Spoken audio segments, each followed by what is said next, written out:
Hello good morning friends. வாங்க இன்றைக்கி நம்ம எம்வி விலாக்ஸ் ஆஃப் மலர்விழி சேனலில் என்ன பார்க்க போகிறோன்னா, சூப்பராக டேஸ்டியாக சீக்கிரமாக சிம்பிளாக ஆனால் ஹெல்த்தியாக ஒரு உப்புமா தாங்க செய்ய போகிறோம். வாங்க என்ன வச்சு செய்யலான்னு பார்க்கலாங்களா? வீடியோக்குள்ளே போகலாம் வாங்க. பாருங்கள், நான் என்ன எடுத்திருக்கேன்னா 6 ஸ்லைஸு வீட் ப்ரெட் எடுத்திருக்கேங்க. கோதுமை ப்ரெட்டு தாங்க. 6 ஸ்லைஸ் எடுத்துருக்கேங்க. இதை வச்சு நம்ம இப்போ உப்புமா செய்ய போகிறோம். ஒரு பெரிய வெங்காயம் நல்லா பொடியாக நறுக்கியிருக்கேன், 3 பச்சை மிளகாய் நறுக்கியிருக்கேன், ஒரு தக்காளி, கொஞ்சம் கருவேப்பிலை, கொத்தமல்லி தழை எல்லாம் பொடியாக நறுக்கி எடுத்து வச்சுக்கோங்க. இப்போ இந்த ப்ரெட் ஸ்லைஸை சின்ன சின்ன க்யூப்ஸாக கட் பண்ணி எடுத்துக்கோங்க. சின்ன சின்னதாக இந்தமாரி கட் பண்ணி எடுத்து வச்சுக்கலாங்க. இதை நீங்கள் மார்னிங் டிஃபனுக்கும் செஞ்சுக்கலாம், இல்லை ஈவினிங் குழந்தைங்க ஸ்கூல் விட்டு வரும்போது அவங்களுக்கு ஸ்நாக்ஸாகவும் நீங்கள் செஞ்சு கொடுக்கலாம். நல்லா ஹெல்த்தியாகவும் இருக்கும், அதே சமயம் ஃபுல்ஃபில்லாகவும் இருக்குங்க. பாருங்கள், இப்போ ஒரு பேன் வச்சுட்டு ஒரு 2 ஸ்பூன் எண்ணெய் 2-3 ஸ்பூன் ஊற்றிட்டு காஞ்சதும் கடுகு போட்டு நல்லா பொரிய விடுங்க. கடுகு பொரிஞ்சதும் நம்ம பொடியாக நறுக்கி வச்சுருக்கோம் இல்லைங்களா பெரிய வெங்காயம், காரத்துக்கு ஏற்றவாறு நீங்கள் மிளகா போட்டுக்க. நான் காரம் கம்மியாக தான் வைப்பேன், அதனால் எனக்கு 3 பச்சை மிளகா பொடியாக நறுக்கினது போதுங்க. இப்போ கடுகு பொரிஞ்சதும் அந்த வெங்காயமும் பச்சை மிளகாயும் எடுத்து நம்ம போட்டு நல்லா வதக்கிக்கலாங்க.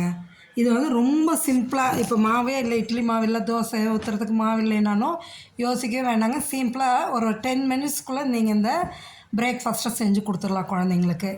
பாருங்கள், இப்போ வெங்காயமும் பச்சை மிளகாயும் போட்டு வதக்கிக்கிங்க. நல்லா கோல்டன் ப்ரௌன் ஆகணும்னு இல்லைங்க, ஓரளவு கண்ணாடி பதம் வந்ததுனாவே போதும். அந்த அளவு பொறுமையாக வதக்கி எடுத்துருங்க. இது வதங்கிட்டு இருக்கையிலேயே தக்காளி நல்லா பொடியாக நறுக்கி வச்சுருக்கேங்க. ஒரு தக்காளி, பெரிய தக்காளி தான் ஒன்று, அதையும் எடுத்து போட்டு நம்ம வதக்கிக்கலாம். கொத்தமல்லி தழை நம்ம எந்த அளவு சேர்த்திக்கிறோமோ அது அந்த அளவு நல்லது தாங்க. அதே போல் கருவேப்பிலையும் பொடியை நறுக்கி போட்டுடுங்க. முழுசாக போட்டால் தான் நம்ம குழந்தைங்கள்லாம் எடுத்து வச்சுருவாங்க சாப்பிடாம. பொடியாக நறுக்கி போட்டிங்கன்னா அதோட சாப்பிட்ருவாங்க, நம்ம வேஸ்ட் பண்ண மாட்டாங்க, உடம்புக்கும் நல்லதுங்க. இப்போ நல்லா வெங்காயம் வதங்கிருச்சுங்க. இந்த தக்காளி, கொத்தமல்லி தழை, கருவேப்பிலை நறுக்கினது எல்லாத்தையும் போட்டு பொறுமையாக வதக்கிடுங்க. இது தக்காளி நல்லா ஸ்மாஷ் ஆகிற மாதிரி நல்லா வதங்கி வரணுங்க. அப்போ தான் நம்ம ப்ரெட்டு போட்டு கிளறும் போது நல்லா ஈவனாக எல்லாத்துலேயும் கிளறி வரும், ஒன்றோட ஒன்று சேர்ந்து வரும். அதுக்காக நல்லா கிளறிக்கிங்க. இப்போ இந்த ஸ்டேஜில் நான் கொஞ்சோன்னு ஒரு 1/4 ஸ்பூன் மஞ்சத்தூள் போட்டுக்கிறேங்க. நீங்கள் காரம் கொஞ்சம் அதிகமாக சாப்பிட்றவங்களா இருந்தால் இந்த இடத்துல ஒரு 1/4 ஸ்பூன் மிளகாத்தூள் சேர்த்துக்கிங்க. நான் மிளகாத்தூள் போடலைங்க. இப்போ இந்த வெங்காயம் தக்காளி இதுக்கு மட்டும் தேவையான அளவு உப்பு போட்டுக்குங்க. நிறையா போடாதீங்க. இந்த வெங்காயம் தக்காளிக்கு மட்டும் கொஞ்சம் உப்பு போட்டுக்குங்க. நான் இந்த உப்பு டேபிள் சால்ட்டு போட்டுக்கிறேங்க. அதான் பாருங்கள், இந்த அளவு தாங்க போதும். நல்லா இதை கிளறி எடுங்க. நல்லா ஈவனாக எல்லாம் கிளறி வரணும். அந்த அளவு கிளறி எடுத்துக்கிட்டு நல்லா அந்த தக்காளியெல்லாம் மசிஞ்ச மாரி வந்துடுங்க. அதுக்கப்புறமா நம்ம நறுக்கி வச்சுருக்கோம் இல்லைங்களா ப்ரெட்டு, அதை எடுத்து போட்டு பொறுமையாக கிளறி எடுத்துடலாங்க. ப்ரெட்டு போட்டு கிளறும் போது மீடியம் ஃப்ளேமில் வச்சுக்கோங்க. ஏன்னா நம்ம பொறுமையாக தான் கிளறணும். அதுக்காக தான் பாருங்கள், இந்த அளவு வதங்கி வரணுங்க. எண்ணெய் பிரிஞ்சு வருது இல்லையா, இந்த அளவு வதங்கி வந்ததுக்கப்புறம் தான் நம்ம பொடியாக நறுக்கி வச்சுருக்க ப்ரெட்டை எடுத்து இதில் போட்டுக்கலாங்க. போட்டு அப்படியே கிளறி எடுங்க. ஃபுல்லாக எல்லா பக்கமும் ஈவனாக வரணுங்க. எல்லா ப்ரெட் ஸ்லைஸ்லையும் இந்த வதக்கின இந்த வெங்காயம் தக்காளி கருவேப்பிலை கொத்தமல்லி பச்சை மிளகாய் இதெல்லாம் சேர்ந்து வரணுங்க. அந்த அளவுக்கு பொறுமையாக போட்டு கிளறிக்கிங்க. சரிங்களா? பொறுமையாக கிளறி எடுங்க. சூப்பராக இருக்குங்க.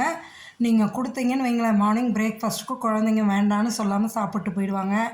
இல்லை ஈவினிங் டீ டைமுக்கு ஸ்நாக்ஸாக கொடுத்தீங்கனாலும் சூப்பராக இருக்குங்க. இதை ஒரு கப் சாப்பிட்டு ஒரு காஃபியோ டீயோ குடித்தோன்னு வைங்களேன், அவ்வளோ ஃபுல்ஃபில்லாக இருக்குங்க. இந்த ப்ரெட்டு உப்புமாவை நீங்களும் செஞ்சு சாப்பிட்டு பார்த்துட்டு எப்படி இருக்குன்னு கமெண்ட் செக்ஷனில் சொல்லுங்கள். மறக்காமல் நீங்களும் ஒரு தடவை ட்ரை பண்ணுங்கள், மிஸ் பண்ணிடாதீங்க. சரிங்களா? இப்போ ஃபைனல் டச்சாக 1 ஸ்பூனு மிளகுத்தூள் தூவி விட்ருங்க. மிளகுத்தூள் தூவி விடும்போது இன்னும் நல்லாயிருக்கும் டேஸ்ட்டு. நான் 1 ஸ்பூன் மேலே அடுப்பில் தூவி விட்டு கேஸ் ஆஃப் பண்ணிட்டேங்க. அவ்வளோதாங்க, நம்ம ப்ரெட் உப்புமா ரெடி ஆகிடுச்சுங்க.